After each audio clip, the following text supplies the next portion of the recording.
അപ്പോ കുടുംബത്തിലുള്ള എല്ലാരും വേണ്ടേ? ഒരാളില്ലല്ലോ. എന്താ മോളെ പറയുന്നേ? നീയും ഞാനും പ്രിയനും ദർശനയൊക്കെ ഉണ്ടല്ലോ, വേറെ ആരാ ഉള്ളത്? പ്രിയൻ ചേട്ടന്റെ അച്ഛനില്ലല്ലോ. അദ്ദേഹമില്ലാതെ നമ്മളെങ്ങനെ കുടുംബ ഫോട്ടോ എടുക്കുന്നത്? എപ്പോഴും അദ്ദേഹത്തെ കുറിച്ച് മാത്രം ചിന്തിച്ചുകൊണ്ട് നടക്കുന്ന എനിക്ക് പോലും അത് തോന്നിയില്ല. നീ ഈ കുടുംബത്തെ അത്രമാത്രം മനസ്സിലാക്കിയിട്ടുണ്ട് അല്ലേ മോളെ? ഇവൾക്ക് അമ്മായിയമ്മ എങ്ങനെ സോപ്പിടണമെന്ന് ഒരു പുസ്തകം എഴുതാനുള്ള അത്ര വിവരമുണ്ടല്ലോ. എന്ത് അടിപൊളിയായിട്ടല്ലേ ആന്റി സോപ്പിടുന്നേ. പാറു നമ്മളെ പോലെ പട്ടണത്തിൽ ജനിച്ചു വളർന്നവളൊന്നും അല്ല.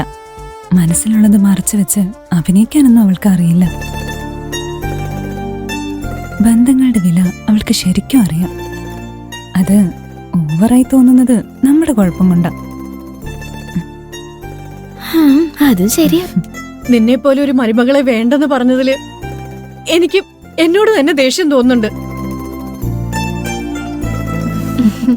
അമ്മേ, എല്ലാരും ആഘോഷിക്കാനല്ലേ ഒരുമിച്ച് കൂടിയത്. അതിന്റെ ഇടയിൽ എന്തിനാ പഴയ കാര്യങ്ങളെല്ലാം ആലോചിച്ച് സെന്റി അടിക്കുന്നത്? ഇപ്പൊ അച്ഛൻ്റെ കൂടെ ഫോട്ടോ എടുത്താ പോരെ? വാ.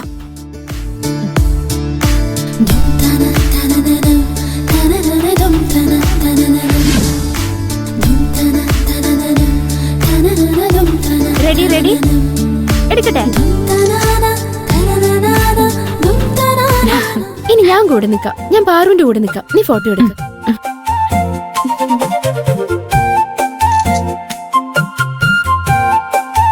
ഇനി ഞാൻ നിൽക്കാം, നീ എടുക്ക്.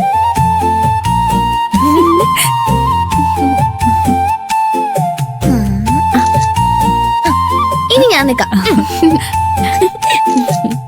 എല്ലാരും പാറുവിന്റെ കൂടെ ഫോട്ടോ എടുക്കുന്നുണ്ടല്ലോ. ഞാൻ ഒരു അടിപൊളി ഫോട്ടോ എടുത്തിട്ട് ഫോണിൽ വാൾപേപ്പർ ആക്കാം. ഫോട്ടോ എടുക്കലെല്ലാം കഴിഞ്ഞു. ഇനി എല്ലാവർക്കും ഭക്ഷണം കഴിക്കാം. ഭക്ഷണമെന്ന് കേട്ടപ്പോ എല്ലാരും ഓടുകയാണല്ലോ.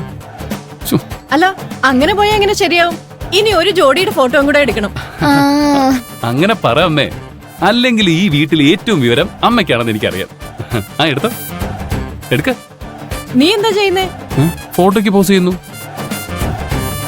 അയ്യടാ, ഞാൻ ഉദ്ദേശിച്ചതേ അമ്മായിമ്മ മരുമകൾ ജോഡിയാ.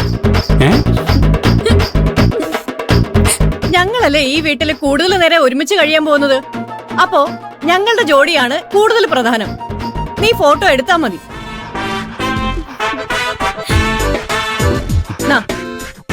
ഇത് കുറച്ച് ഓവറാ. അമ്മയ്ക്ക് മകനായിട്ട് ജനിക്കുന്നതിനേക്കാളും നല്ലത് മരുമകളായിട്ട് ജനിക്കുന്നതായിരുന്നു. നീ മിണ്ടാതെ ഫോട്ടോ എടുക്കടാ. നന്നായിട്ട് എടുത്തോണം. എനിക്ക് ഹാളിൽ തൂക്കിയിടാനുള്ളതാ. ചെല്ല്.